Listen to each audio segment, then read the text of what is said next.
رمضان كريم برنامج caafimaadka iyo wacyigelinta bisha Ramadaan kalkaal hospital kala soco oo wax ka ogow xanuunada dilaaca bisha Ramadaan sida gastric xanuunada sonkorowga calool fadhiga iyo kuwa kale oo badan kala soco maalin kasta baraha bulshada waxaan maanta ka hadlaynaa laba ciwaan oo ku saabsan laabjeexa iyo dheefshiidka oo xumaada ka hormarno dheefshiidka oo xumaada waa xanuun uu qofka dareemayo caloosha kuleel yar iyo qofka markuu isku dayo inuu cunto qaato uu awoodi waayo inuu cuntada sii wado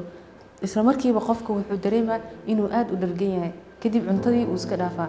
kan kale loo ah laabjeexa qofka wuxuu dareemaa kuleel ama hur qaybta laabta ama feeraha wuxuu kaloo dareemaa naqas wuxuu kaloo dareemaa xanuun oo mararka qaar cuntadii uu laqi waayo calaamadaha kale qofka isku arkayo waxaa kamid ah dibiro iyo lalabo qofkii marka wuxuu nafis ku dareemaa inuu isku dayo inuu matago kadibna uu nafisaa haddana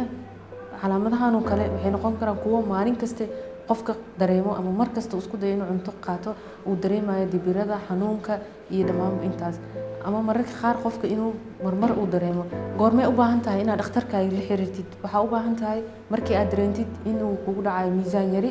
tabar dari xanuun oo ziyaado ah oo mar walba kugu soo noqdo cuntadii oo qaadan weysid iyo matag ziyaada oo mar walba soo noqdo waxa u baahan tahay dhakhtarkaaga kugu dhow inaad la xiriirtid waxyaabaha keena qofka inuu dhereg dareemo waxa kamid ah xanuuno badan oo ku dhaca caloosha sida haday noqoto gaaska haday noqoto xameetida oo dhagax ku jiro haday noqoto ganaca oo xanuunsado inflammation qaado iyo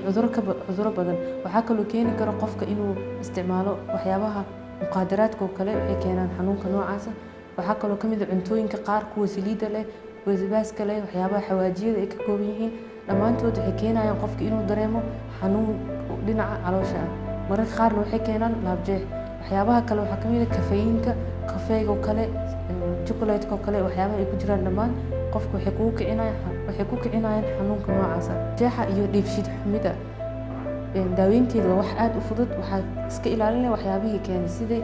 waxyaabaha ka hadalnay hadoo kale muqaadaraadka oo kale waxyaabaha aashitada leh basbaaska xawaajiyada aad bay ku anfacayaan waxaa kaloo qofka uu samayn karaa in daawooyin ka hortagi kara ay jirto oo markaas laabjeexi ka yareynayo xanuunkii ka yareynayo ama inuu markaas dhakhtarkiisa la xiriiro oo la ogaado sababo kale inay jiraan oo keeni kara xanuunadaas xilliga ramadaanka qofka waxaa laga rabaa xilliga afurka oo kale cuntooyinka inuu wax yar ka qaato cuntooyinka ka soo hadalay oo kuwa saliida leh sida sambuuska oo kale waxyaabahaas inuu iska yareeyo markuu qofka afuraayo kale inuusan isku bilaabanin kafeega oo kale waxyaabahaas inuu iska ilaaliyo cuntadana la rabo mar walba inaad ku noqnoqotid saacadii hal mar laba mar inaad mar walba ku noqotid iska ilaalisid hal mar inaad cuntadii cuntid